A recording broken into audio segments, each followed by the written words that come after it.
আমরা কিয়ামতের দিন আফসোস করব যে টাইমগুলো আমরা নষ্ট করছি জিকির আজগার না করে, আল্লাহকে স্মরণ না করে, সেই টাইমের জন্য কিন্তু কিয়ামতের দিন আমাদের আফসোস করা লাগবে।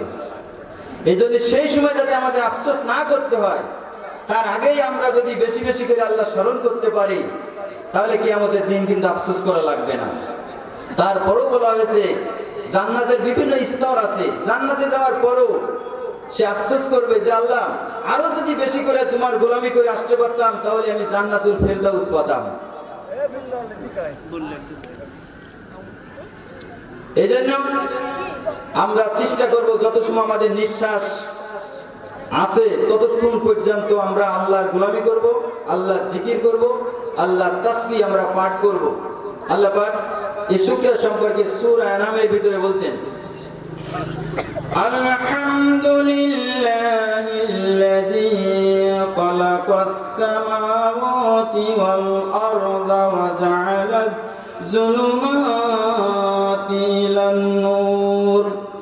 আল্লাহ রাব্বুল আলামিন বলেন, সমস্ত প্রশংসা বেশি আল্লাহর, যিনি আসমান সৃষ্টি করেছেন, যিনি জমিন সৃষ্টি করেছেন, যিনি রাত এবং অন্ধকার যে আল্লাহ সৃষ্টি করেছেন, রাত এবং দিন যে আল্লাহ সৃষ্টি করেছেন, সমস্ত প্রশংসা হবে একমাত্র সেই আল্লাহর।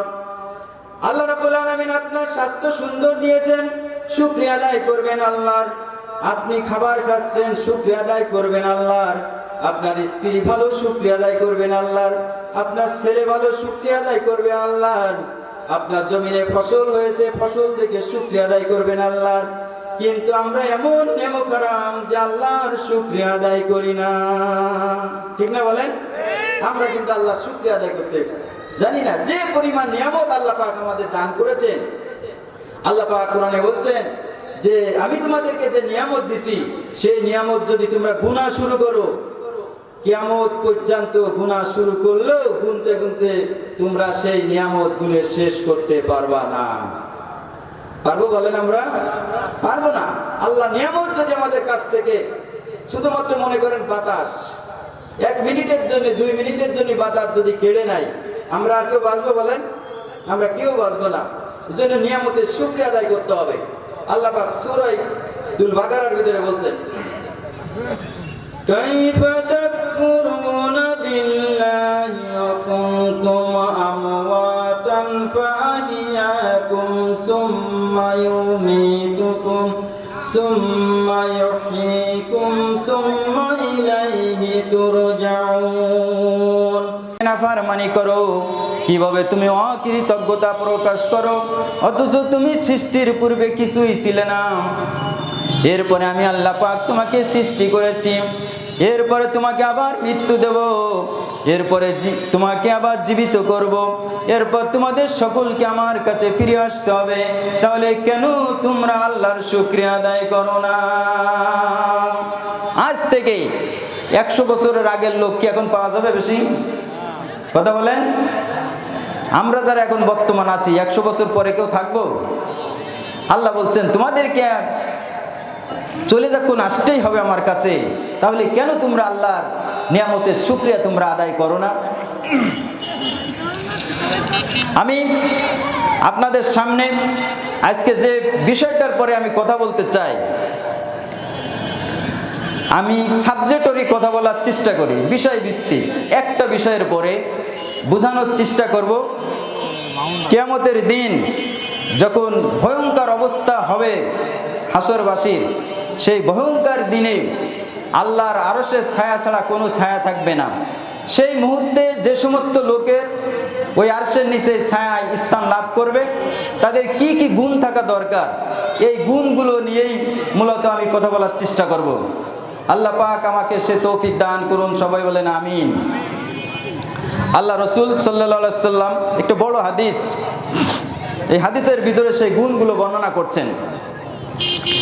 আন আবি হুরায়রা রাদিয়াল্লাহু তাআলা আনহু ক্বালা রাসূলুল্লাহ সাল্লাল্লাহু আলাইহি ওয়াসাল্লাম সাবআতু ইউযিল্লুহুমুল্লাহু ফি যিল্লিহি ইয়াওমা লা যিল্লা ইল্লা যিল্লুহু। বিশ্বনবী আবু হুরায়রা থেকে হাদিসটি বর্ণিত হয়েছে। তিনি বলেন, বিশ্বনবী বলেছেন, কিয়ামতের দিন যখন আল্লাহর আরশের নিচেই ছায়া ছাড়া কোনো ছায়া থাকবে না, সেই মুহূর্ত 7 শ্রেণীর লোক আল্লাহর আরশের নিচেই স্থান লাভ করবে। যে মুহূর্তে কিয়ামতের ভয়ঙ্কর অবস্থা হবে, কিয়ামত কিন্তু আমাদের একেবারে নিকটে চলে এসেছে, কিন্তু মানুষ বুঝতেই পারছে না কিয়ামত যে আমাদের নিকটে, কিয়ামত যে আমাদের গলা থেকেও নিকটে চলে এসেছে তা কিন্তু আমরা অনুভব করতে পারছি না।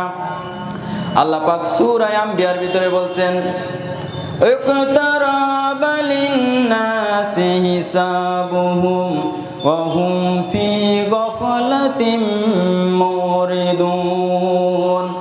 মানুষের হিসাবের দিনটা অতি নিকটে চলে এসেছে, তার গলার কাছে চলে এসেছে, কিন্তু সে মুখ ফিরিয়ে অন্যদিকে চলছে। কিয়ামত অতি নিকটে। আমরা মনে করছি কিয়ামত কবে হবে। বিশ্বনবীর কাছে এসে কাফের বেঈমানেরা কিয়ামতের যখন ওয়াজ করত বিশ্বনবী, তখন কাফেরেরা এসে এই কিয়ামতকে অস্বীকার করত। কাফেররা বলতো, মুহাম্মদ কিভাবে সম্ভব, একটা মানুষ মরার পরে পচে গলে মাটির সঙ্গে মিশে যাচ্ছে, সেই মানুষকে আবার কিভাবে আল্লাহ পাক জিন্দা করবে, এটা আমাদের মাথায় ঢোকে না। এটা আমাদের মাথায়, কথা বলেন, মাথায় ঢোকে না। আসবিন ওয়েল নামক এক কাফের বিশ্বনবীর কাছে পুরনো মানুষের কবর থেকে একটা হাড় নিয়ে আসে, গুঁড়ো গুঁড়ো করে নিয়ে আসে, বিশ্বনবীর সামনে নিয়ে আসে, বলছে, মুহাম্মদ সাল্লাল্লাহু আলাইহি সাল্লাম, তুমি বলো কিভাবে আল্লাহ পাক এই হাড় থেকে মানুষকে আবার পুনরায় জিন্দা করবেন। আল্লাহ রাব্বুল আলামিন ওহী নাজিল করে জানাই দিলেন, হে নবী আপনি ওদেরকে বলে দেন, কুল কুনু হিজারাতান আও হাদিদ। হে নবী আপনি ওদেরকে বলে দেন, তোমরা যদি মরে গিয়া পাথর হয়ে যাও আর যদি লোহাও হয়ে যাও, তাও আল্লাহ রাব্বুল আলামিন তোমাদেরকে পুনরায় জিন্দা করতে পারবেন। পারবেন না বলেন? পারবেন। হে নবী ওদেরকে আর একটু দলিল দেন, ওদেরকে আর একটু যুক্তি দিয়ে বুঝাই দেন যে আল্লাহ পাক বলছেন, আনতুম আশাদ্দু খালকান আমিস সামাউ বানাহা। হে নবী ওদেরকে বলে দেন যে বিশাল আসমান সৃষ্টি করা বড় কঠিন নাকি তোমাদেরকে সৃষ্টি করা বড় কঠিন। যে আল্লাহ পাক এত বড় আসমান তৈরি করতে পারলেন, বিনা খুঁটিতে রাখতে পারলেন, সেই আল্লাহ কি তোমাদেরকে মৃত্যুর পরে আবার জীবিত করতে পারবেন না? এটা বিশ্বাস হয়? যদি কেউ অস্বীকার করে, অবিশ্বাস করে, সে কি আর মুসলমান থাকবে? ইমানদারও থাকবে না, মুসলমানও থাকবে না। কেউ যদি অস্বীকার করে যে মৃত্যুর পর আর জীবন আসবে না বা আল্লাহ পারবে না, এটা সম্ভব না, এইটাই অস্বীকার যদি কেউ করে। আল্লাহ রাব্বুল আলামিন সূরা নাবার ভিতরে বলছেন, কিয়ামত যখন শুরু হয়ে যাবে, এই শুরু হওয়ার জন্য বেশি কিছু প্রয়োজন হবে না। ইয়াউমা ইয়ানফাকু ফিস-সূরি ফাতাতুনা আফওয়াজা। আল্লাহ রাব্বুল আলামিন বলেন, শুধুমাত্র সিংহা ইসরাফিল আলাইহিস সালাম একটা ফুৎকার মারবে, ফুৎকারের সাথে সাথে তোমরা দলে দলে এক জায়গায় জমা হয়ে যাবা। বেশি সময় লাগবে বলেন? শুধু একটা সিংহায় ফুৎকার মারবে আর সমস্ত মানুষগুলো হাসরের ময়দানে দলে দলে সব এক জায়গায় জমা হয়ে যাবে। সেই হাসরের ময়দানের অবস্থা হবে খুব ভয়ঙ্কর। গোটা আদম আলাইহিস সালাম থেকে শুরু করে কিয়ামত পর্যন্ত যত মানুষ পৃথিবীতে আসবে, সমস্ত মানুষগুলোকে এক ময়দানে হাজির করা হবে, যার নাম হয়েছে হাসরের ময়দান। হাসর শব্দের অর্থই হচ্ছে একত্রিত করা, একত্রিত করা। ওই জায়গার নাম হাসর হয়েছে এই কারণে ওই জায়গায় সমস্ত মানুষগুলো এক জায়গায় জমা করা হবে, এই জন্য হাসরের নামকরণ করা হয়েছে। ওই হাসরের ময়দানে মানুষগুলো চিৎকার মারতে থাকবে, প্রত্যেক ব্যক্তির জবান থেকে বেরোবে নাফসি নাফসি, আল্লাহ আমাকে বাঁচাও আমাকে বাঁচাও বলে চিৎকার মারতে থাকবে সমস্ত হাসরবাসী। সমস্ত হাসরের মানুষগুলো আল্লাহ রাব্বুল আলামিনের কাছে বলবে, আল্লাহ তুমি আমাদেরকে তাড়াতাড়ি বিচার করে দাও। সর্বপ্রথম আদম আলাইহিস সালামের কাছে যাবে, হাসরবাসী আদম আলাইহিস সালামের কাছে যাই বলবে, আদি পিতা আদম তুমি আল্লাহর কাছে আজকে আমাদের জন্য একটু সুপারিশ করো, যেন আল্লাহ পাক তাড়াতাড়ি বিচার শুরু করে দেয়, বিচার কার্য শুরু করে দেয়। সহ্য করতে পারছি না, সূর্যের তাপ সহ্য করতে পারছি না। বর্তমান যে সূর্যের যে তাপ আল্লাহ পাক দিচ্ছে এই পৃথিবীকে, এর থেকে 12 গুণ বেশি তাপ হাসরের ময়দানে দেবেন। সমস্ত হাসরের মানুষগুলোর ঘামের ভিতরে মানুষগুলো কারোর হাঁটু পর্যন্ত ঘাম থাকবে, কারোর কোমর পর্যন্ত ঘাম থাকবে, কারোর বুক পর্যন্ত ঘাম থাকবে, কারোর মাথা পর্যন্ত ঘাম থাকবে। এই ঘামের ভিতরে হাবুডুবু খেতে থাকবে। এই কঠিন বিপদের মুহূর্ত কেউ কিন্তু কারোর পরিচয় দেবে না। পিতা তার সন্তানের পরিচয় দিবে না, মা তার সন্তানের পরিচয় দিবে না, ভাই তার ভাইয়ের পরিচয় দিবে না, বোন তার বোনের পরিচয় দিবে না, কোনো নেতা তার কর্মীর পরিচয় দেবে না, কোনো কর্মী তার নেতার পরিচয় সেদিন দেবে না। দেবে বলেন? এত ভয়ঙ্কর সেদিনটা হবে। আল্লাহ পাক রহমান, কিন্তু তিনি আবার সেদিন কহর নামও ধারণ করবে। আদম আলাইহিস সালাম বলবে, ও হাসরবাসী, আমি পারবো না আল্লাহর সঙ্গে আজকে কথা বলতে। তার কারণ হলো, যখন আল্লাহ পাক আমাকে জান্নাতের ভিতরে রেখেছিল, তখন আল্লাহ পাক বলেছিলেন ওই গাছের নিকটে যাবা না, কিন্তু আমি ভুল ক্রমে আমি ওই গাছের নিকটে গিয়েছিলাম। আজকে আল্লাহ পাক ওই কারণে হাসরের ময়দানে আজকে আমার সঙ্গে কি ব্যবহার করবেন তা আমি জানি না। তোমরা চলে যাও নূহ আলাইহিস সালামের কাছে। সমস্ত হাসরবাসী নূহ আলাইহিস সালামের কাছে চলে যাবে। নূহ আলাইহিস সালামের কাছে যেয়ে বলবে, ও নূহ, তুমি আমাদের জন্য আজকে আল্লাহর দরবারে একটু সুপারিশ করো। আজকে বড় বিপদে পড়েছি, আজকে আমাদের জন্য একটু সুপারিশ করো। নূহ আলাইহিস সালাম বলবে, ও হাসরবাসী, আমি পারবো না আল্লাহর সঙ্গে আজকে কথা বলতে। তার কারণ হলো, যখন আমি জাহাজে উঠতেছিলাম তখন আমার সন্তানকে কেনানকে বলেছিলাম, এ আমার সন্তান, তুমি জাহাজে ওঠো। আল্লাহ পাক বলেছিল, লাইসা মিন আহলিক, হে নূহ, যে সন্তান তোকে মানে না, রিসালাত মানে না, তাওহীদ মানে না, আখিরাত মানে না, এমন সন্তানকে যদি তুমি আহাল বলে পরিচয় দাও, নবুয়তের দপ্তর থেকে তোমার নামটা কাটা যাবে। আজকে হাসরের ময়দানে ওই কারণে আল্লাহ পাক আমার সঙ্গে কি ব্যবহার করবে আমি জানি না। তোমরা চলে যাও মূসা আলাইহিস সালামের কাছে। হাসরবাসী মূসা আলাইহিস সালামের কাছে চলে যাবে।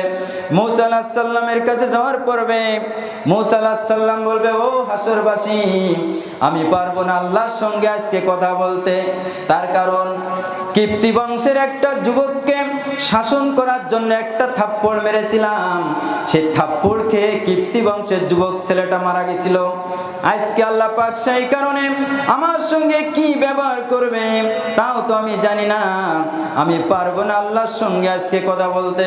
তোমরা চলে যাও ঈসা আলাইহিস সালামের কাছে। সমস্ত হাসরবাসী ঈসা আলাইহিস সালামের কাছে চলে যাবে। ঈসা আলাইহিস সালাম বলবে, ও হাসরবাসী, আমি পারবো না আল্লাহর সঙ্গে আজকে কথা বলতে। তার কারণ, গোটা দুনিয়ার খ্রিস্টানেরা আমাকে আল্লাহর পুত্র বলেছিল, অথচ আমি বলতে বলি নাই। তোমরা চলে যাও মূসা আলাইহিস সালামের কাছে। মূসা আলাইহিস সালামের কাছে, ইব্রাহিম আলাইহিস সালামের কাছে চলে যাও। তিনি ছিলেন মুসলিম মিল্লাতের জাতির পিতা, তার কাছে চলে যাও। সমস্ত হাসরবাসী ইব্রাহিম আলাইহিস সালামের কাছে যাবে। ইব্রাহিম আলাইহিস সালামের কাছে যাওয়ার পরে ইব্রাহিম বলবে, ও হাসরবাসী, আমি পারবো না আল্লাহর সঙ্গে আজকে কথা বলতে। তার কারণ হলো, যখন মূর্তি পূজকরা মূর্তি পূজা করার জন্য যাচ্ছিল, তখন আমাকে ডেকে বলেছিল, ইব্রাহিম, তুমি চলো আমাদের সঙ্গে মেলায় মূর্তি পূজা করতে। তখন আমি আকাশের দিকে তাকিয়ে বলেছিলাম, ফাকালা ইন্নী সাকিম, আমি অসুস্থ, আমি যাব না। আসলে তিনি সুস্থই ছিলেন। কি বলেন, সুস্থ ছিলেন না? তিনি সুস্থই ছিলেন। এখন সুস্থতা আর অসুস্থতা দুই প্রকার। কয় প্রকার? কথা বলেন, দুই প্রকার। তিনি শারীরিকভাবে সুস্থ ছিলেন, কিন্তু মানসিকভাবে তিনি অসুস্থ ছিলেন। সেই মানসিকভাবে অসুস্থ থাকার কারণ হচ্ছে, গোটা জাতি যখন মূর্তি পূজা করে, তখন একজন নবী হয়ে তার মানসিক অবস্থা সুস্থ থাকতে পারে না। কোনো নবী মিথ্যে কথা বলেছে বলেন? কোনো নবী মিথ্যে কথা বলতে পারেন না, তিনি মিথ্যা কথা বলেন নাই। তারপরেও তিনি বলছেন আমি পারবো না আজকে আল্লাহর সঙ্গে কথা বলতে, আল্লাহ যদি আমারে ধরে তাহলে আজকে আমার রক্ষা নাই। তোমরা চলে যাও আখেরি জামানার নবী বিশ্ব নবী মুহাম্মদুর রাসূলুল্লাহ সাল্লাল্লাহু আলাইহি ওয়াসাল্লামের কাছে চলে যাও। আজকে এই হাসরের বাসীর জন্য তিনি সকলকে নিয়ে আল্লাহর কাছে সুপারিশ করবেন, তার কাছে যাও। বিশ্বনবী বলছেন কিয়ামতের দিন ভয়ঙ্কর দিনে, সেদিন মুরগির বাচ্চার পরে সিল যখন থাবা মারে, ওই সিল কিন্তু উড়ে গিয়ে সিলের পাশ উড়ে যায়, ঠিক না বলেন? সিলের পাশ উড়ে যায়, গাছের ডালে বসে, ছাদে বসে।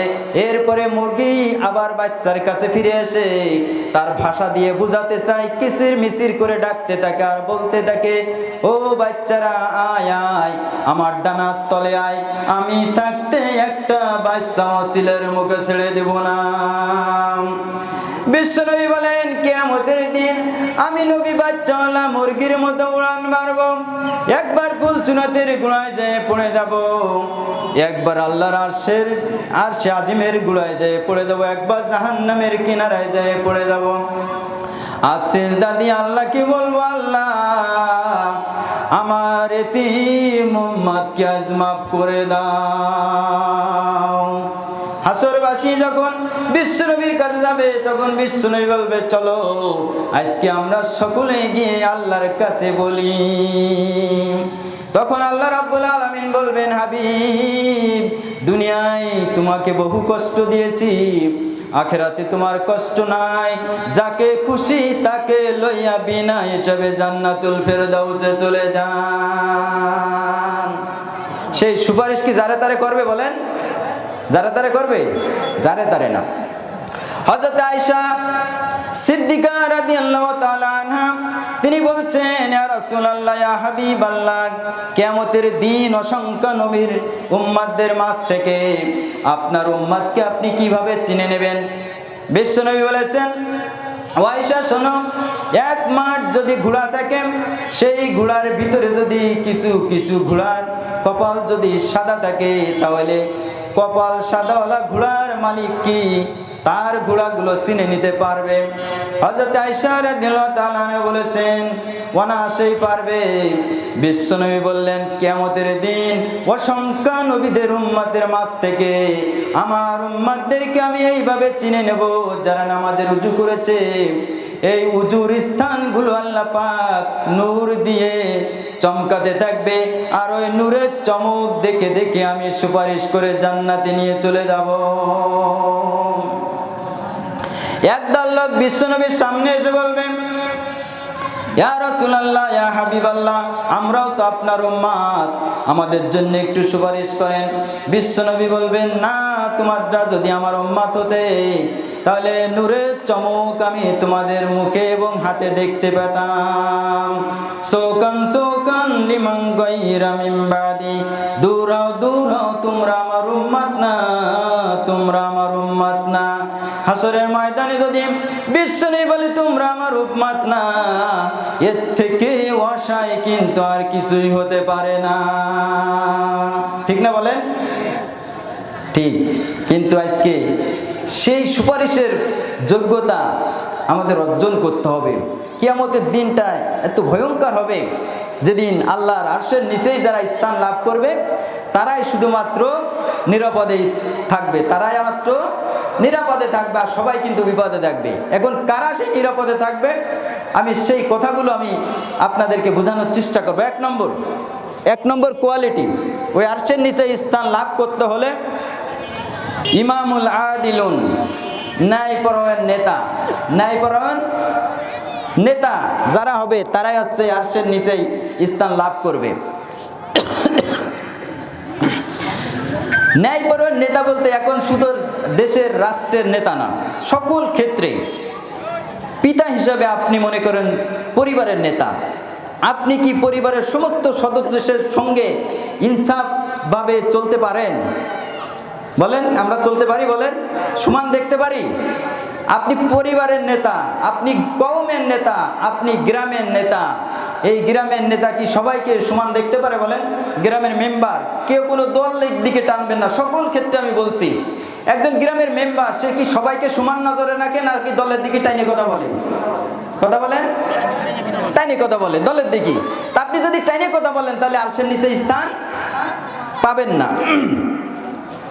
একজন চেয়ারম্যান কিন্তু টোটাল ইউনিয়নের জনগণকে সমান নজরে দেখতে হবে, কিন্তু সেই চেয়ারম্যান যদি দলের দিকে টাইনে কথা বলে, আত্মীয়র দিকে টাইনে কথা বলে, গোষ্ঠীর দিকে টাইনে কথা বলে, গোষ্ঠীর লোকের বেশি কার্ড দেয়, গোষ্ঠীর লোকের সরকারি সুবিধা দেয়, তাহলে কি ওই চেয়ারম্যান আরশের নিচে ছায়া পাবে?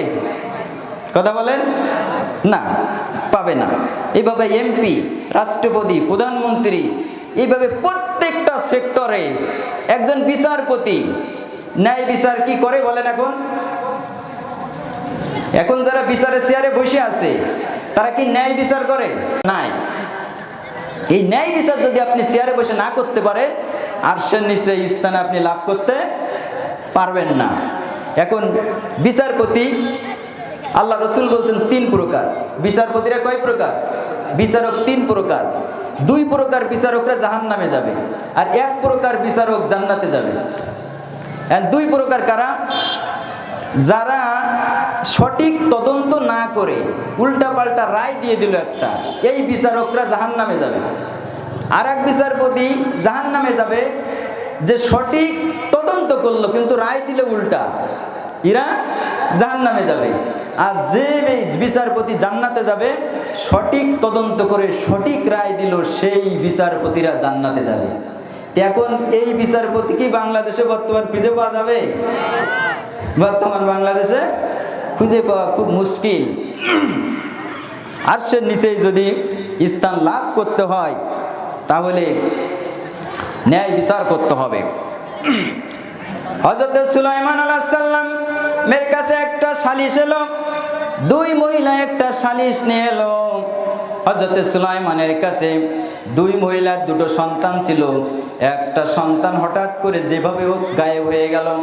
গায়েব হওয়ার পরে আরেকটা সন্তান রয়েছে। 2 মহিলা দাবি করছে ওই সন্তানটা হচ্ছে আমার। 2 মহিলা বলছে ওই সন্তানটা আমার। এখন বিচার গেল সুলাইমান আলাইহিস সালামের কাছে। 2 মহিলা সুলাইমান নবীর কাছে যে আপিল করছে এই সন্তানটা আমার, উনিও বলছে আমার। সুলাইমান কি বিচার করবেন? সুলাইমান আলাইহিস সালাম বলল ঠিক আছে আমি বিচার করছি। তার একটা শাগরেদকে বললেন একটা ছুরি নিয়ে আসো। একটা কি নিয়ে আসো? আপনারা তো মনে হচ্ছে আমার থেকে কষ্ট হয়ে যাচ্ছে আপনাদের। একটা ছুরি নিয়ে আসো। একটা ছুরি নিয়ে আসা হলো। ছুরি নিয়ে আসার পরে সুলাইমান আলাইহিস সালাম বলছেন এই ছুরি দিয়ে দ্বিখণ্ডিত করে 2 মহিলাকে আমি দিয়ে দেব। এইবার অরিজিনাল যার সন্তান সে কি এটে চাবে? সে কিন্তু চাবে না। সে সাথে সাথে বলল ইয়া নবী আপনি এই সন্তানটা ওই মহিলাকে দিয়ে দেন। যেই বলল ওই মহিলাকে দিয়ে দেন, সুলাইমান আলাইহিস সালাম ওই বাচ্চাকে নিয়ে বলল না ওই সন্তানটা তোমার। কি তাই হবে না বলেন? এটা হচ্ছে বিচার। হযরত ওমর রাদিয়াল্লাহু তাআলা ছেলে আবু শামা মদ পান করলেন। হযরত ওমর মদিনা রাষ্ট্রের প্রেসিডেন্ট। এই মদিনা রাষ্ট্রের প্রেসিডেন্ট হয়ে ওমরের ছেলে মদ পান করেছে। আদালতে বিচার গেল। আদালতে বিচার যাওয়ার পরে রায়ে এবং তদন্ত করে প্রমাণ হলো তিনি মদ পান করেছেন। বিচারপতি এইবার বিচার করলেন 80টা বেত মারতে হবে। এখন যে জল্লাদ বেত মারা শুরু করলো, কিন্তু মদিনা রাষ্ট্রের প্রেসিডেন্টের ছেলেকে বেত মারছে একটু আস্তে আস্তে ওমরের সামনে। ওমর সেটা বুঝতে পারলেন। ওমর বুঝতে পারে বললেন জল্লাদ ওই বেতটা আমার কাছে যাও, মনে হচ্ছে তুমি আমার ভয়তে বেতের আঘাতটা আস্তে আস্তে দিচ্ছ। হযরত ওমর রাদিয়াল্লাহু তাআলা আনহু তিনি বেত নিয়ে তার ছেলের পরে আঘাত করা শুরু করলেন। আঘাত করতে করতে এক পর্যায়ে তিনি নেতিয়ে গেলেন, দুনিয়া থেকে বিদায় নিয়ে চলে গেলেন। এরপরে যখন ওমর বাড়ি আসলো তখন ওই সন্তানের জন্য আবার চোখের পানি ফেলল। অন্যান্য সাহাবীরা বলল খলিফাতুল মুসলিমিন, আপনি যখন বেত মারছিলেন আপনার সন্তানকে, তখন তো দেখলাম আপনি বড় ভয়ঙ্কর, কিন্তু আবার সেই সন্তানের জন্য আবার কাঁদছেন কেন?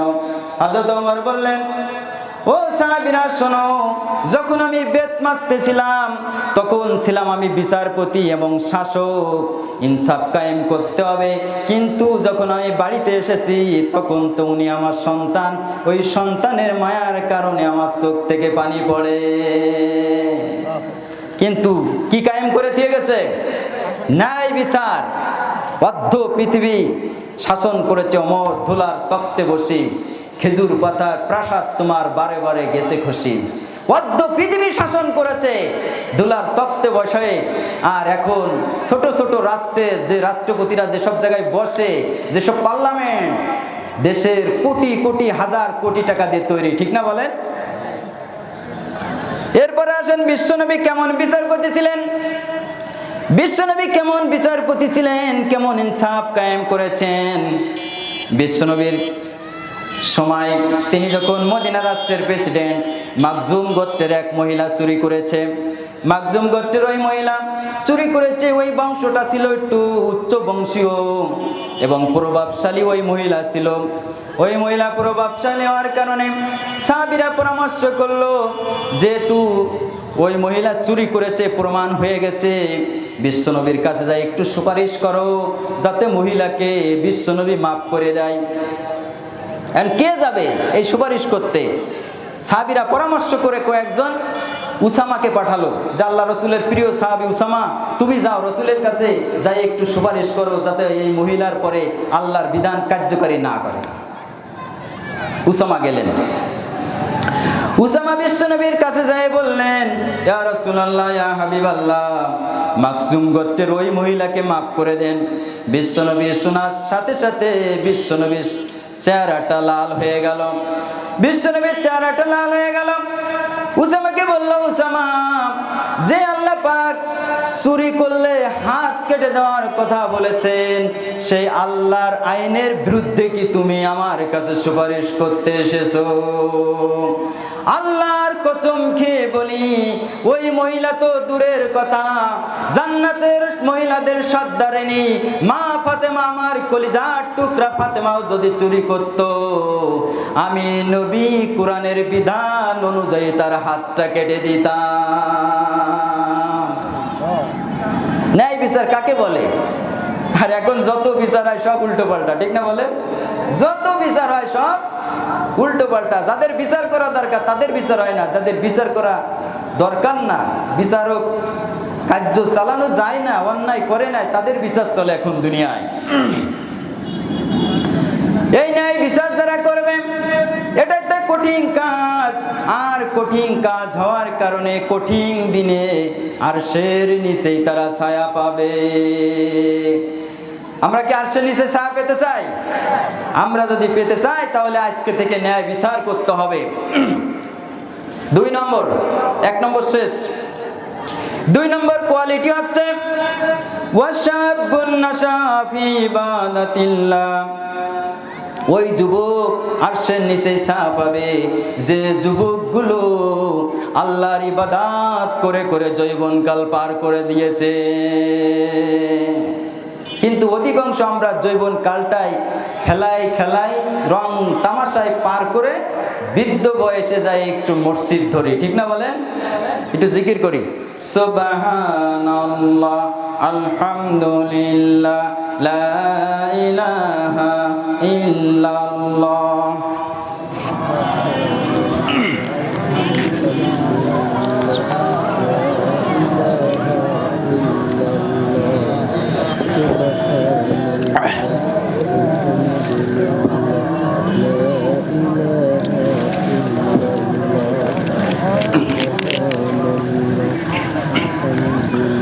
সুবহানাল্লাহ, আলহামদুলিল্লাহ, লা ইলাহা ইল্লাল্লাহ।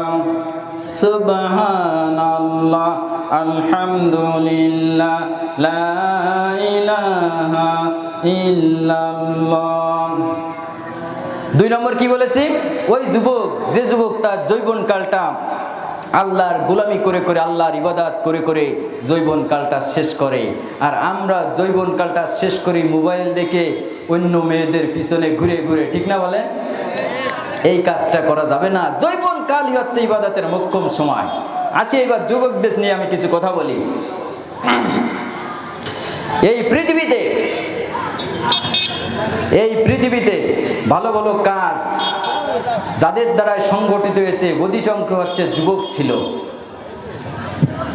বিশ্বনবী বলছেন, আমি যখন সর্বপ্রথম ইসলামের দাওয়াত দেওয়া শুরু করলাম, সর্বপ্রথম যারা আমাকে সহযোগিতা করেছে তারা কেউ বুড়ো ছিল না, তারা অধিকাংশ ছিল 40 বছরের নিচের যুবক।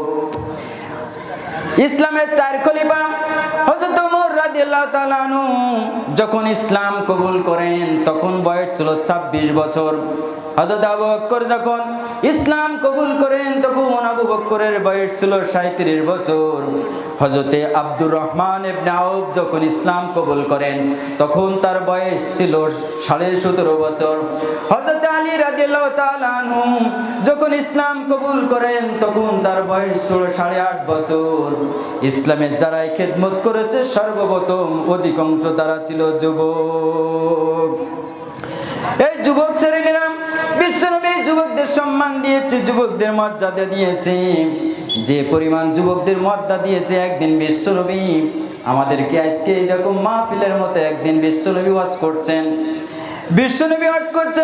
বিশ্বনবীর এক তরুণ সাহাবী হযরত জারির রাদিয়াল্লাহু তাআলা আনহু, তিনি রাসূলের পাশে দাঁড়িয়ে দাঁড়িয়ে বসার জায়গা না পেয়ে দাঁড়িয়ে দাঁড়িয়ে খুরমা খাচ্ছেন আর বিশ্বনবীর কথা শুনছেন। বিশ্বনবী বললেন, জারিরের কষ্ট হচ্ছে দাঁড়িয়ে থাকতে। বিশ্বনবী নিজের চাদরটা জারির দিকে নিক্ষেপ করে বললেন, জারি তুমি আমার চাদরের পরে বসো। হযরত জারির রাদিয়াল্লাহু তাআলা আনহু বিশ্বনবীর ওই চাদরটা ধরে চুমা খেতে লাগলো আর বলতে লাগলো, ইয়া রাসূলুল্লাহ, ইয়া হাবিবাল্লাহ, যে চাদরের পরে পৃথিবীর কোনো মানুষ বসতে পারে না সেই চাদরটা আমাকে বসার জন্য আপনি দান করলেন। আপনি আমাকে যেভাবে সম্মান দিলেন, আল্লাহ রাব্বুল আলামিন আপনাকে এর থেকে বেশি বেশি বেশি করে সম্মান বাড়িয়ে দিন। বিশ্বনবীর ছোট্ট তরুণ সাহাবী মাঝ এবং মুআজ ইসলামের জন্য যে ভূমিকা পালন করেছে গোটা দুনিয়া জানে। বদরের যুদ্ধের ময়দানে মাঝ এবং মুআজ দুই ভাই যুদ্ধের ময়দানে গেল। যুদ্ধের ময়দানে যাওয়ার পরে আব্দুর রহমান ইবনে আউফকে বলছে, চাচা আপনি আমাদেরকে আবু জাহেলকে একটু দেখিয়ে দিন। আব্দুর রহমান ইবনে আউফ বলল, তোমরা বালক মানুষ, তোমরা আবু জেহেলকে দিয়ে কি করবে? বলল, একটু দেখাই দেন আবু জেহেলকে কি করব, তারপরে বুঝবো। এরপরে আবু জেহেলকে কোনোদিন কিন্তু দেখে নাই। মুআজের বাড়ি মদিনায়, আবু জেহেলের বাড়ি মক্কায়, নাকি বলেন? আবু জেহেলরা মক্কা থেকে গেছে বদরের প্রান্তে যুদ্ধ করতে বিশ্বনবীর বিরুদ্ধে, আর মুআজ এসেছে মদিনা থেকে। তারা কোনোদিন দেখে না আবু জেহেলকে। আব্দুর রহমান বলছে, ওই যে লম্বা ঘোড়া দেখা যায় বারবার আকাশ দিকে তাকাচ্ছে, আকাশের দিকে, ওই হচ্ছে আবু জেহেল। মুআজকে বলছে, ভাই তুমি আমার পিছন সাইড চেক করবা, পিছন থেকে কোনো লোক যেন আমাকে হামলা করতে না পারে, কাবু করতে না পারে। আমি আবু জেহেলকে টার্গেট করে সামনে এগোতে থাকবো। আবু জেহেলের কাছে চলে গেল। যুদ্ধের ময়দানে ছোট্ট মানুষ, কেউ কিছু বলে না। হযরত মুআজ তরবারি নিয়ে আল্লাহু আকবার বলে এমন জোরে আবু জেহেলের পায়ের পরে কোপ দিলেন। আবু জেহেল তরবারির কোপ সহ্য করতে না পারে ঘোড়ার পৃষ্ঠ থেকে নিচে পড়ে গেলেন। ঘোড়ার পৃষ্ঠ থেকে নিচে পড়ার সাথে সাথে আব্দুল্লাহ ইবনে মাসউদ তার বুকের উপরে চেপে বসেছে। আল্লাহ রাসূলের আরেক সাহাবী আব্দুল্লাহ ইবনে মাসউদ রাদিয়াল্লাহু তাআলা বুকের উপরে চেপে বসে বলছে, আবু জেহেল এখনো সময় আছে, পড় কলেমা, এখনো সময় আছে, পড় কালেমা। আবু জেহেল বলছে, শোনো, মুহাম্মদ তোমাদেরকে জাদু করেছে, আমাকে জাদু করতে পারে নাই। যখন তোমরা আমাকে হত্যা করছো এটাই হচ্ছে আমার গর্বের বিষয়। আমার বংশের লোকেরা আমারে হত্যা করতেছে, এটাই আমার গর্বের বিষয়। তবে গলা কাটার সময় একটু বড় করে কাটো, যেন বুঝতে পারে লোকেরা আগেও নেতা ছিলাম, আমার গলাটা যেন বড় দেখে বুঝতে পারে মরার পরও লেটাল রয়েছে। নাউজুবিল্লাহ। এই আব্দুল্লাহ ইবনে মাসউদকে মক্কায় আবু জেহেল আব্দুল্লাহ ইবনে মাসউদকে কানের পরে একটা থাপ্পড় মেরেছিল, যে থাপ্পড়ের কারণে আব্দুল্লাহ ইবনে মাসউদের কানটা একটু ডিস্টার্ব হয়ে গিয়েছিল। এরপরে মাথা কাটার পরে যখন লম্বা লম্বা চুল ছিল, চুল ধরে মাথা নাড়াচ্ছে, মাথা নাড়ে না।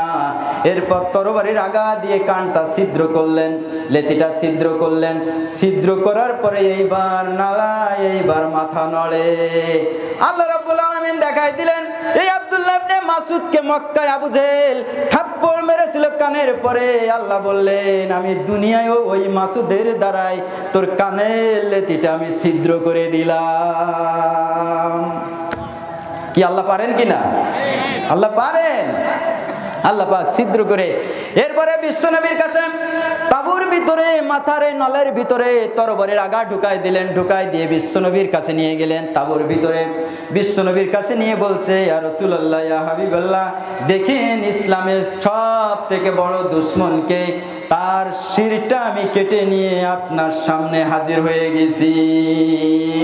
বিশ্ব নবী বলার সাথে সাথে বিশ্ব নবী মিসকি মিসকি হাসি দিলেন।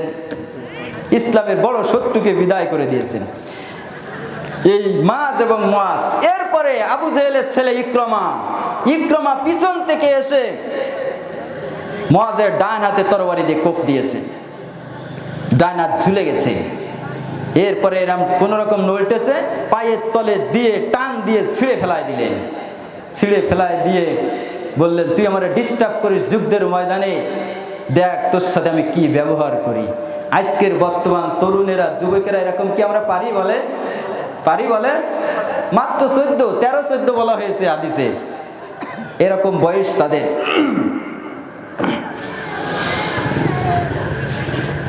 বিশ্বনবী বলছেন যৌবনকালে যারা ইবাদত করবে, ইবাদত করে করে যদি জীবনটা কাটাতে পারে, 1 রাকাত নামাজ পড়লে যে সওয়াব হবে, বৃদ্ধকালে 70 রাকাত নামাজ পড়লে সেই সওয়াব হবে।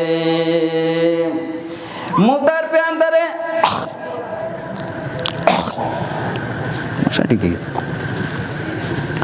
মুতার প্রান্তরে বিশ্বনবী সাহাবীদেরকে যুদ্ধের ময়দানে পাঠাচ্ছেন। মুতার প্রান্তরে যুদ্ধে যাবেন, সেনাপতি একজন লাগে। বিশ্বনবী 3 জনের নাম ঘোষণা করলেন। ওই 3 জনই ছিল কিন্তু তরুণ এবং যুবক। 1 নম্বর ছিল আব্দুল্লাহ বিন রহাম, রাসূলের পালক পুত্র হযরতে যায়েদ ছিল, এবং রাসূলের চাচাতো ভাই জাফর ইবনে আবু তালেব ছিল। এই 3 জন সেনাপতি ছিল। এই 3 জন সাহাবী ছিল হচ্ছে তরুণ এবং যুবকদের মর্যাদা। বিশ্বনবী আর একটা যুদ্ধের ময়দানে পাঠাচ্ছেন, যে যুদ্ধের ময়দানে আবু বকর রয়েছে, ওমর রয়েছে, বড় বড় আল্লাহর রাসূলের সাহাবী রয়েছে, কিন্তু সেই যুদ্ধের ময়দানে মাত্র 17 বছরের তরুণ যুবক হযরতে যায়েদকে কমান্ডার করে বিশ্বনবী যুদ্ধের ময়দানে পাঠাচ্ছেন। এবং ওই উষ্টের পরে ঘোড়ার পরে সওয়ার করে দিয়ে বিশ্বনবী নিচে দাঁড়িয়ে লাগাম ধরে কিছু দূর পথ এগিয়ে দিয়ে আসলো। আর আল্লাহকে বললেন, ও আল্লাহ, এই যায়েদের মাধ্যমে তুমি এই যুদ্ধের ময়দানে বিজয় দান করে দিও। আবু জেহেল, আবু বকর, ওমর বড় বড় সাহাবী, কিন্তু কমান্ডার করে যাকে পাঠাচ্ছেন সে কয় বছর বয়স?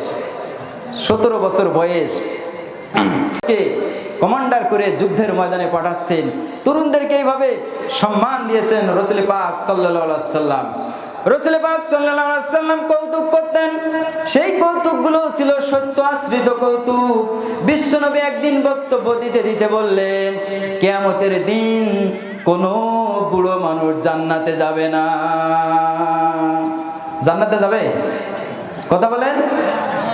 কোনো বুড়ো মানুষ জান্নাতে যাবে না, কোনো কালো মানুষ জান্নাতে যাবে না। আল্লাহ পাক কিয়ামতের দিন যত মানুষকে জান্নাতে দেবেন, সমস্ত পুরুষের বয়স হবে 33 বছর। সব 33 বছরের যুবক হবে জান্নাতি বান্দা যারা হবে।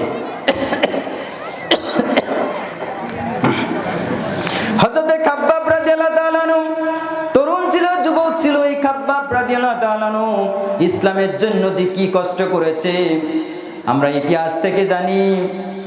রাহে আমলের ভিতরে এই হাদিসটা আছে। হযরত খাব্বাব ইবনে আরাদ রাদিয়াল্লাহু তাআলা আনহু বলছেন, আমি একবার বিশ্বনবীর দরবারে গেলাম। বিশ্বনবীর দরবারে যেয়ে দেখি বিশ্বনবী কাবা শরীফের দেওয়ালের ছায়ায় তিনি বিশ্রাম করছেন, নিজের চাদরটিকে বালিশ বানিয়ে তিনি আরাম করছেন। আমি বিশ্বনবীর কাছে যেয়ে বললাম, ইয়া রাসূলুল্লাহ, ইয়া হাবিবাল্লাহ, আমরা মার খেতে খেতে শেষ হয়ে গেলাম, আর কত জুলুম নির্যাতন সহ্য করব। বিশ্বনবী সোজা হয়ে বসলেন। সোজা হয়ে বসে বললেন, ও খাব্বাব শোনো, আমাদের পরে কি বা নির্যাতন এসেছে? আমাদের পূর্বে যারা দ্বীনের দাওয়াত দেওয়ার জন্য পৃথিবীতে এসেছিল, সমকালীন রাষ্ট্রশক্তি তাদেরকে ধরতো, এরপরে করাত আনতো এবং মাটিকে গর্ত করে, মাটির ভিতরে গর্ত করে কোমর পর্যন্ত গেড়ে দিত। গেড়ে দেওয়ার পরে করাত এনে মাথার পরে রাখা হতো। মাথার পরে রেখে জীবিত লোকটিকে চিরে চিরে দ্বিখণ্ডিত করে ফেলা হতো। এত জুলুম, এত নির্যাতন, এত কষ্ট দেওয়ার পরও দ্বীনের দায়ীদেরকে দ্বীনের রাস্তা থেকে এক চুল পরিমাণ সরাইতে পারে নাই। ও খাব্বাব, তাড়াহুড়ো করো না, ধৈর্য ধরো, মার খাও, শহীদ হও। এমন একটা সময় আসবে সৌদি আরবের রাজধানী সানা থেকে শুরু করে হাজরে মাউত পর্যন্ত এই দীর্ঘ পথে লোকেরা চলাচল করবে। সুন্দরী রমণীরা সৌন্দর্যের বাসরা নিয়ে তারা চলাফেরা করবে।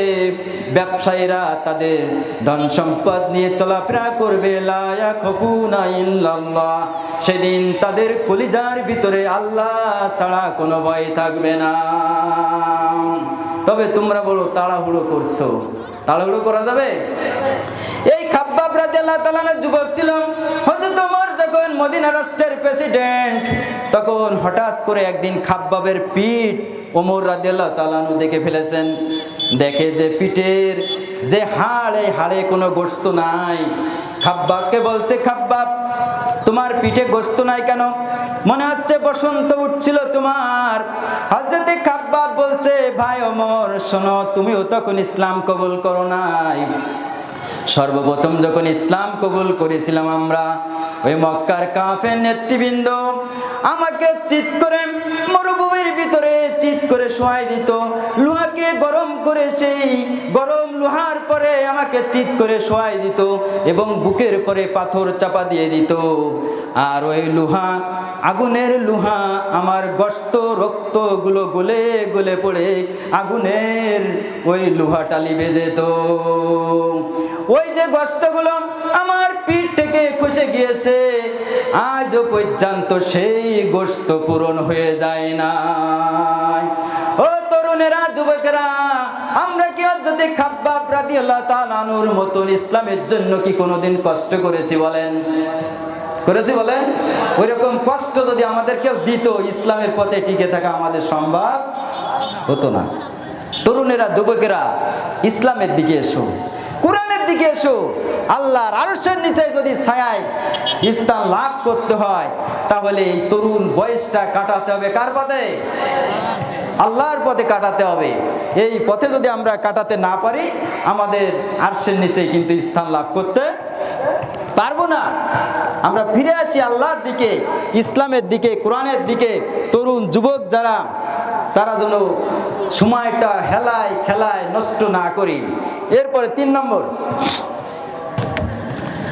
দুটো চলে গেছে, ন্যায় বিচারক শাসক আর জৈবনকাল আল্লাহর ইবাদত। 3 নম্বর কোয়ালিটি, ওয়ারাজুলুন কলবুহু মুআল্লিকুন বিল মাসাজিদ ইজা খরাজা মিনহু হাত্তা ইয়াউদা ইলাইহি। আল্লাহ রাসূল বলছেন, কিয়ামতের দিন ওই সমস্ত লোকগুলো আল্লাহর আরশের নিচে ছায়া পাবে যাদের কলবটা মসজিদের সঙ্গে ঝুলান্ত থাকে। কলবটা কিসের সাথে থাকে? ঝুলান্ত থাকে, মসজিদের সঙ্গে। ঝুলান্ত মানে কি? নামাজ। ঝুলান্ত মানে কি? বিশ্বনবী এই সম্পর্কে বলছেন, ঝুলান্ত অবস্থায় থাকার অর্থ হচ্ছে আপনি যখন এক ওয়াক্ত নামাজ পড়লেন, ফজরের ওয়াক্ত না মনে করেন নামাজ পড়লেন, ফজরের নামাজ পড়ার পরে আপনি দুনিয়ার কাজে লেগে গেলেন, দুনিয়ার কাজ করছেন, কিন্তু মনটা থাকবে কোন সময় জোহরের আজান হবে, মসজিদে গিয়ে আমি জামাতে নামাজ আদায় করব। কি এটা কি আমাদের থাকে? জরক মাঠে কাজ করতেছি, এক পায়ে থেকে গেল, যদি এক পায়ে রুয়ে যায় তাহলে জামাত ফেল। জামাত কি হবে? জামাত ফেল। আর যদি এক পায়ে রেখে যায় তাহলে জামাত আমি পাবো। আমরা কোনটা করি? এক পায়ে রুয়েই আসি, ঠিক না বলেন? এই হচ্ছে আমাদের স্বভাব। আল্লাহ নবীর এক অন্ধ সাহাবী উম্মে মাকতুম বিশ্বনবীর কাছে এসে বলছে, ইয়া রাসূলুল্লাহ, ইয়া হাবিবাল্লাহ, আমাকে একটু অনুমতি দিন, আমি যেন বাড়িতে নামাজ আদায় করি। বিশ্বনবী অনুমতি দিলেন। উম্মে মাকতুম চলে যাচ্ছেন। এরপরে বিশ্বনবী উম্মে মাকতুমকে আবার ডাকলেন। উম্মে মাকতুমকে ডেকে বললেন, উম্মে মাকতুম, তুমি কি মসজিদের আজান শুনতে পাও? তা বলল, হ্যাঁ পাই। আল্লাহর নবী বললেন, আজান শুনবা, আজানের জবাব দিবা, এরপর মসজিদে এসে জামাতে নামাজ আদায় করবা। একজন অন্ধকে উচ্ছাদ দেওয়া হয় না। আর আপনি আমি সবল মানুষ, সুস্থ মানুষ থাকার পরেও আমরা হেলায় খেলায় জামাত নষ্ট করি। মসজিদে নামাজে দাঁড়ানোর আর 5 মিনিট বাকি, মসজিদের সামনে দিয়ে মুসল্লিরা চলে যাচ্ছে, যায় কিনা বলে? বাড়িতে একটু ফ্রেশ হয়ে আসে। আপনি কি এত নাপাক যে নামাজটা পড়ে বাড়ি যাওয়া যাচ্ছে না? এই স্বভাব আছে না আমাদের? আছে। এই স্বভাব কিন্তু আমাদের ভিতরে আছে। তাহলে নামাজ আমাদের পড়তে হবে। বিশ্বনবী দৃষ্টান্ত দিয়েছেন এভাবে, কারুর বাড়ির সামনে যদি একটা পুকুর থাকে, আর সেই পুকুরের ভিতরে যদি কেউ প্রত্যেক দিন গোসল করে 5 বার, কয়বার? 5 বার গোসল করে। ও সাহাবীরা, যে ব্যক্তি 5 বার গোসল করবে ওই পুকুরে, তার গায়ে কি কোনো ময়লা থাকতে পারে? সাহাবীরা বলল, না না, তা কোনোদিন পারে না। যে ব্যক্তি 5 বার গোসল করবে তার গায়ে কোনো ময়লা থাকতে পারে না। বিশ্ব নবী বললেন, ও সাহাবীরা শোনো, এটাই হচ্ছে নামাজের দৃষ্টান্ত। যারা দিনে 5 ওয়াক্ত নামাজ সঠিকভাবে আদায় করবে তাদের গায়ে কোনো গুনাহ থাকতে পারে না। নামাজও পড়ি সুদও খাই, নাকি বলেন? নামাজও পড়ি ঘুষও খাই, নামাজও পড়ি মিথ্যা কথা বলি, নামাজও পড়ি চগলখড়ি করি, নামাজও পড়ি ওয়াদা খিলাফ করি, নামাজও পড়ি বেনামাজির সাথে দলও করি, নাকি বলে? নামাজও পড়ি কিন্তু দল করি, বেনামাজি দল। এটা করা যাবে না। আল্লাহ রসুল, আল্লাহ পাক বলছেন, কিয়ামতের দিন হাসরের ময়দানে প্রত্যেক ব্যক্তিকে, সূরা বনী ইসরাঈলের 71 নম্বর আয়াতে আছে যে প্রত্যেক ব্যক্তিকে হাসরের ময়দানে আমি তার নেতার সঙ্গে হাসরের ময়দানে ডাকবো। কার সঙ্গে? নেতার সঙ্গে। এখন আপনি সারা জীবন নামাজ পড়লেন কিন্তু আপনার নেতা হচ্ছে বেনামাজি, তাহলে আপনি উঠবেন কার সাথে? হ্যাঁ, আপনার বেনামাজির সঙ্গে উঠা লাগবে। সূরা বনী ইসরাঈলে আছে 71 নম্বর আয়াত। তাহলে বেনামাজির সঙ্গে সারা জীবন নামাজ পড়ে হাসরের ময়দানে উঠবেন আপনি বেনামাজির সাথে। বেনামাজির সাথে উঠলে কি জান্নাতে চলে যাবেন নাকি? এজন্য খুব সাবধান, কোনো বেনামাজি যেন আমাদের নেতা হয়ে না যায়। আল্লাহ পাক এই নামাজ সম্পর্কে বলছেন,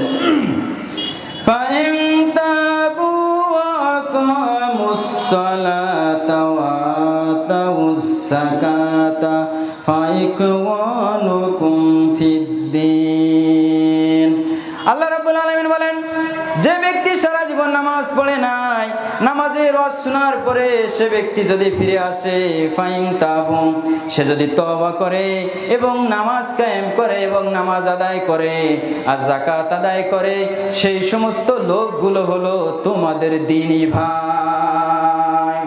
যারা নামাজ পড়বে ঠিকঠাক মতন, তারা আমাদের কি ভাই? তারা আমাদের কি ভাই? দ্বীনি ভাই। আল্লাহ শিখাই দিয়েছে, ফাইকুয়ানুকুম ফিদ্দীন, সেই সমস্ত লোকগুলো হচ্ছে তোমাদের দ্বীনি ভাই। আমরা বেনামাজির সাথে নামাজির সাথে কোনো শত্রুতা আমাদের জন্য না হয়। নামাজিদের সাথে আমরা শত্রুতা করব? কিন্তু এখন মুসলমানের সন্তানরা নামাজের সাথেও শত্রুতা করে। আল্লাহ রাব্বুল আলামিন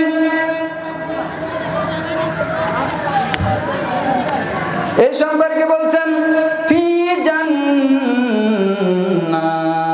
ইয়াতাসাআলুন আনিল মুজরিমিন মা সালাকাকুম ফি সাকার। জান্নাতীরা বলবে, ও জাহান্নামীরা, কেন তোমরা জাহান্নামে এসেছো? কি কারণে? তুমি আমার ভাই ছিলে, তুমি আমার প্রতিবেশী ছিলে, তুমি আমার বন্ধু ছিলে, একসাথে খেলেছি, একসাথে রাজনীতি করেছি, সমাজনীতি করেছি, সমাজে বসবাস করেছি, কিন্তু আজকে দেখছি তুমি জাহান্নামে। তুমি কি কারণে আজকে জাহান্নামে এসেছো? ওই জাহান্নামীরা উত্তর দেবে, ক্বালু লাম নাকু মিনাল মুসাল্লিন। এক নম্বর কারণ হচ্ছে আমি নামাজি ছিলাম না। কি ছিলাম না? নামাজি ছিলাম না, এই কারণে আজকে জাহান্নামে এসেছি। দুই নম্বর কারণ হচ্ছে সমাজে যারা মিসকিন ছিল, এই মিসকিনদেরকে আমরা খেতে দিতাম না, পড়তে দিতাম না, তাদের পাশে আমরা দাঁড়াতাম না, এই কারণে আমরা জাহান্নামে এসেছি। চার নম্বর কারণ হচ্ছে ওয়াকুন্না নাকুদু মাল কায়দিন। সমাজে যারা ভালো মানুষ ছিল, ভালো মানুষকে যারা অপবাদ দিয়ে বেড়াতো, ওই অপবাদ যারা দিয়ে বেড়াতো তাদের সাথে আমরাও একটু ভালো মানুষের অপবাদ দিয়ে বেড়াতাম। আছে কিনা বলেন? কোনো দোষ নাই, দোষ একটা বেরো করবেই নাকি? দোষ একটা বেরো করেই সমাজে ছড়াই দেবে, মিডিয়ায় ছড়াই দেবে, এই আলেম এই করেছে, ঠিক না বলেন? এই কারণে জাহান্নামে এসেছি। চার নম্বর কারণ হচ্ছে ওয়াকুন্না নুকাজ্জিবু বিয়াউমিদ্দিন। চার নম্বর কারণ আমরা জাহান্নামে এসেছি, এই কিয়ামতের দিনটাকে আমরা মিথ্যা মনে করেছিলাম। কিয়ামত যে হবে এটা আমরা বিশ্বাস করতাম না, এই কারণে আমরা জাহান্নামে এসেছি। আমার সময় শেষ, আমি জাস্ট পয়েন্ট কয়টা বলে দেবো যে 7টা গুণ আমরা যদি অর্জন করতে পারি, কিয়ামতের দিন, ভয়ঙ্কর দিনে আরশের নিচে আমরা কিন্তু ছায়া পাবো, যদি আমরা এই 7টা গুণ আমরা অর্জন করতে পারি।